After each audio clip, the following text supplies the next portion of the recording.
Naquele tempo, Jesus desceu a Cafarnaum, cidade da Galileia, e aí ensinava-os aos sábados. As pessoas ficavam admiradas com o seu ensinamento, porque Jesus falava com autoridade. Na sinagoga havia um homem possuído pelo espírito de um demônio impuro, que gritou em alta voz: "O que queres de nós, Jesus Nazareno? Vieste para nos destruir? Eu sei quem tu és o Santo de Deus." Jesus o ameaçou, dizendo: "Cala-te e sai dele." Então o demônio lançou o homem no chão, saiu dele e não lhe fez mal nenhum. O espanto se apossou de todos, e eles comentavam entre si: "Que palavra é essa? Ele manda nos espíritos impuros com autoridade e poder, e eles saem." E a fama de Jesus se espalhava em todos os lugares da redondeza. Palavra da salvação. Glória a vós, Senhor. Louvado seja nosso Senhor Jesus Cristo. Para sempre seja louvado.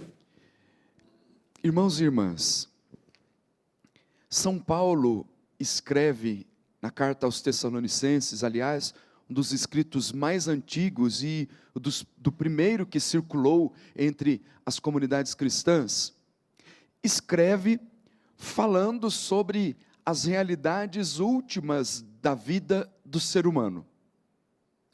Mas não para colocar medo nos que estão ouvindo, mas para enchê-los de esperança a respeito daquilo que está por vir.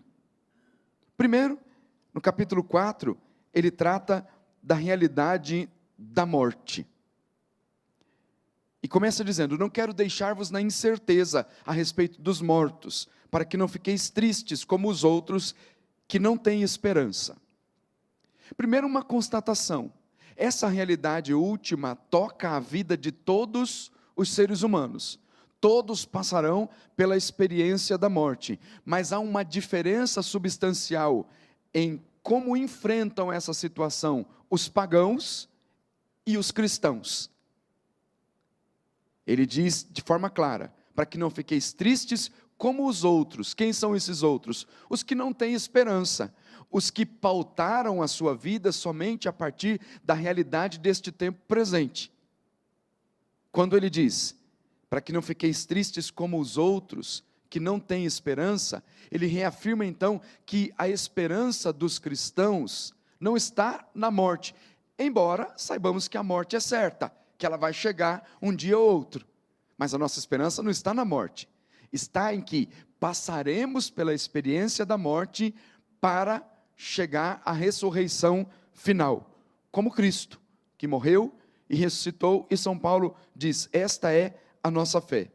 E de modo semelhante, Deus trará de volta com Cristo os que através dele entraram no sono da morte.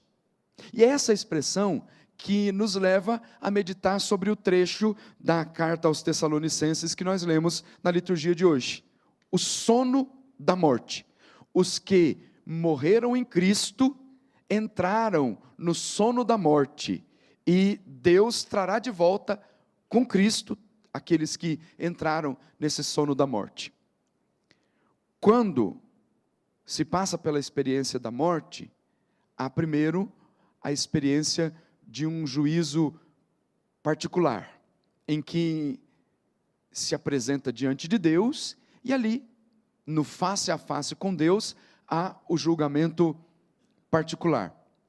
E depois, essa expressão, adormecidos na morte, é a expressão para dizer que, entre esse tempo, medido por Deus, do dia do adormecimento, enquanto dorme, até chegar o último dia, há uma espera cheia de alegria, por conta de que os que morrem em Cristo adormecem, para depois, no julgamento final, comparecerem diante dele, para então receberem o decreto final da vida eterna. Então voltemos aqui àquilo que nos ensinou a carta aos Tessalonicenses, no capítulo 5 e alguns versículos desse capítulo. Adormecidos na morte, nós esperamos o dia da vinda gloriosa de nosso Senhor Jesus Cristo. Quanto ao dia, quanto à hora, não há por que vos escrever, diz ele, porque sabe que não tem como determinar o dia da segunda vinda, o dia que virá o Senhor para julgar os vivos e os mortos. É impossível determinar isso. Quanto ao tempo e à hora, não há por que vos escrever. Vós sabeis perfeitamente que o dia do Senhor virá como um ladrão de noite. É a exortação à vigilância que nós ouvimos constantemente nos evangelhos. O Senhor nos exortando à vigilância, a que nos preparemos muito bem, preparemos o nosso corpo, preparemos durante o tempo que estamos aqui nesta história, nos preparemos muito bem para esse dia. Nós não sabemos qual é o dia e qual é a hora, então viva cada dia como se fosse o último. Claro, sem desespero, mas numa vida de reta intenção, buscando constantemente a Deus, intensificando a vida de oração, deixando a vida ser conduzida por meio da palavra, por meio dos ensinamentos da igreja, numa preparação constante, porque preparando-se dia após dia, o dia que o Senhor vier, Ele nos encontrará preparados. Então a preparação tem que ser constante, dia após dia, preparando-nos para o dia que nós não sabemos. São Paulo diz muito claro, vós mesmos sabeis perfeitamente que o dia do Senhor virá como um ladrão de noite. Quem é que sabe que dia que o ladrão vai chegar? Ninguém sabe. Se soubéssemos, nós já deixaríamos ali a polícia avisada. Olha, tal hora vai chegar o ladrão, mas a gente não sabe. Com isso a gente se prepara. Tem as normas de segurança, tem aquilo que nós colocamos nas nossas casas para nos garantir um pouco de segurança. Essas coisas todas que nós fazemos para nos proteger no dia a dia, porque nós não sabemos o dia que vai acontecer alguma coisa, deve ser aplicado também à nossa vida espiritual. Nós não sabemos que dia o Senhor voltará, então prepare-se hoje, prepare-se amanhã, viva intensamente a tua vida espiritual, busque o Senhor constantemente, para que então, nesse grande dia, em que despertarão aqueles que estão no sono da morte, para comparecer diante de Deus, para o julgamento final, e aqueles, segundo o que está escrito lá no capítulo 4 da carta aos Tessalonicenses, e aqueles que ainda estiverem vivos, serem arrebatados para encontrar o Senhor nos ares. Ele diz de uma forma bem clara, primeiro, os que morreram em Cristo ressuscitarão, e segundo, nós que formos deixados com vida, os que forem deixados com vida, seremos arrebatados com Ele nas nuvens para o encontro com o Senhor nos ares. Então todos terão o encontro com o Senhor. O que determina o que nós seremos ou como viveremos eternamente é o que nós fazemos nessa história, porque o mesmo São Paulo diz que esse é o tempo favorável para a nossa salvação. A gente se prepara bem, para então aguardar o dia vindouro.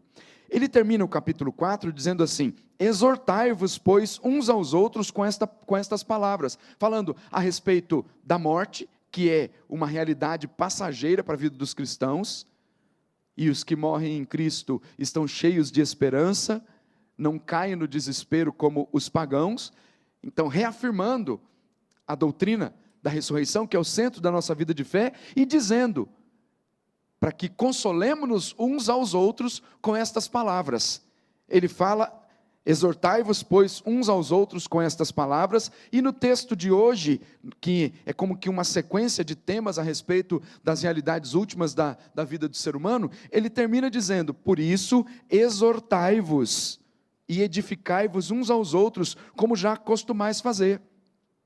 Ou seja, que a palavra da doutrina não saia dos nossos lábios e nem do nosso coração, nem da nossa mente. Que dia após dia anunciemos e coloquemos em prática o que nós aprendemos, o que nós vivemos. É para estar na ponta da língua a doutrina. Porque também, se não estiver aqui na mente, gravada na mente, no coração e na ponta da língua, a gente acaba se perdendo com outras doutrinas erradas, ou com heresias que aparecem por aí, contrário de doutrina, com heresias que aparecem por aí, tentando nos convencer a respeito das realidades últimas da vida do ser humano, mas com outro tipo de ensinamento. E muitos se corrompem, porque falta que nós mesmos nos consolemos uns aos outros com as palavras da fé. Falta que sigamos esta exortação, essa orientação de São Paulo: exortai-vos e edificai-vos uns aos outros, como já costumais fazer. Que falemos uns para os outros, que seja assunto do nosso dia a dia, o conteúdo da doutrina da igreja, que seja assunto das nossas conversas, o conteúdo de fé apresentado pela Sagrada Escritura. Porque às vezes a gente tem tempo de conversar tantas coisas. Tem gente que tem tempo de saber os capítulos da novela, tem gente que tem tempo de saber os capítulos das séries para poder discutir com os outros, conversar, para ter assunto como que para conversar nos encontros em família, nos momentos que estão juntos. O conteúdo da doutrina pode ser também assunto a ser conversado, para que seja fonte de consolo uns para com os outros. Exortai-vos, pois, com estas palavras, nos indica São Paulo. Exortai-vos, pois, uns aos outros com estas palavras, com o conteúdo da fé, com o conteúdo da doutrina.